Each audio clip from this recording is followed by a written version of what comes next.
সবাইকে জানাই ঈদ মোবারক। আমার সাথে আছে আমার বন্ধু বাইজিৎ।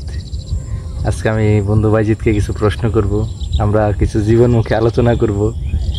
আপনারা শুনেন, দেখেন আমাদের বাইজিৎ বন্ধু কি বলে। বন্ধু বলো, তোমার কি খবর? ঈদ কেমন কাটাইলা বলো। ঈদ ঘুমে ঘুমে কাটছে। ঈদের দিন একটু দৌড় পেয়েছিলাম, দৌড়টা কেটে যাওয়ার পরেই এই যে ঘুম দিছি, 3 দিন পর ঘুম থেকে উঠলাম। আপনার এই কথা কেউ সহজে বিশ্বাস করেন না। সে একটা বন্ডামি করলো যে আসলে 3 দিন ঘুমাইছে মাত্র। আচ্ছা বন্ধু, তোমার কাছে আমার একটা প্রশ্ন আছে, যেটা হচ্ছে হলো যে এই যে ঈদের কয়েকদিন আগে যখন হাট চলে, মানুষ যে গরুর ছবি, ছাগলের ছবি, এগুলো যে ফেসবুকে স্টোরি দেয়, পোস্ট করে, এই পোস্ট করার বিষয়ে আবার কিছু মানুষ আছে যারা এদের এগেইনস্টে কথা বলে যে তারা ছোট লোক, তারা বোঝায় যে এগুলো ছবি পোস্ট করা ঠিক না, এই সেই।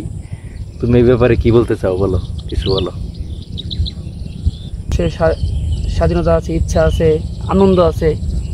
একটা মানুষ যদি ওইটা করে বা সে কোরবানি দেবে, সেইটা ছবি তুলে আনন্দিত বোধ করে পোস্ট দিয়ে, তাতে আমার বা তোমার সমস্যার কথা না। সে তার জায়গা থেকে, তার প্রোফাইল থেকে, তার ফিড থেকে সে এটা শেয়ার করতেছে। অনেকে আবার বলে যে আমাদের উচিত তাদের এই পোস্টগুলোতে সুন্দর সুন্দর করে লাভ ব্রেক দেওয়া।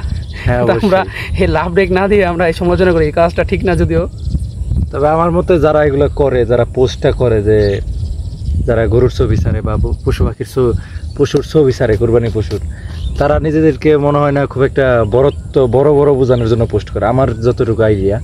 কিন্তু অনেক মানুষ আছে যারা বলে যে আসলে এটা ছোট লোকই, যে দেখায় পশু, দেখায় কোরবানি পশু।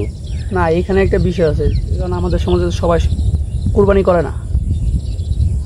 এখানে আসলে মূল বিষয় হয়েছিল মানুষ, এটা ঈদ তো খুশি না, এখন মানুষ করে যে কোরবানি পশু দেখায় মানুষে, এটা ওই করে আমার মতে দেখায় না যে আমি এটা গরু দেখাই আমি খুব বড় হয়ে গেলাম, বাকি আসলে এটা খুশি শেয়ার করে, হ্যাপিনেস শেয়ার করে, এটা ভালো জিনিস।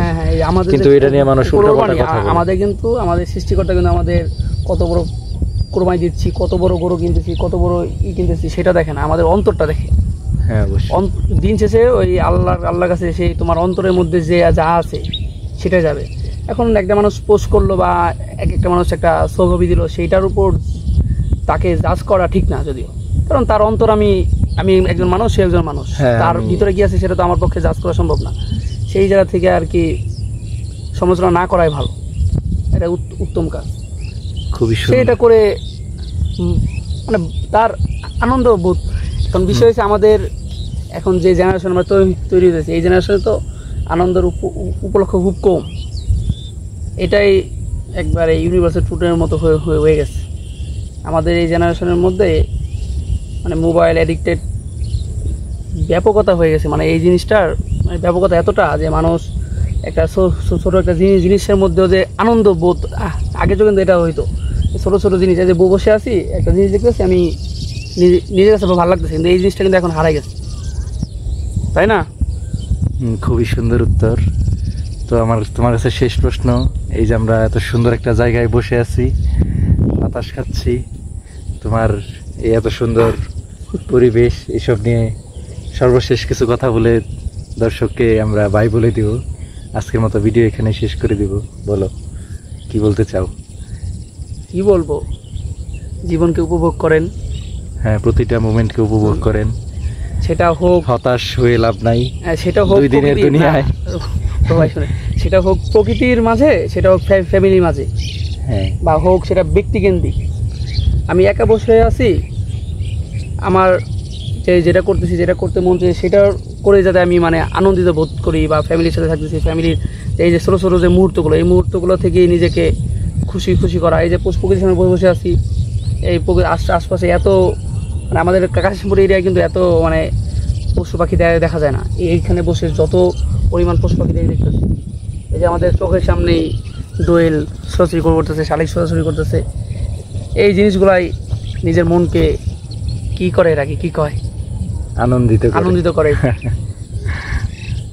তো এই তো আজকের আমাদের ভিডিও এতটুকুই। সবাইকে ধন্যবাদ। আবারও জানাই ঈদ মুবারক।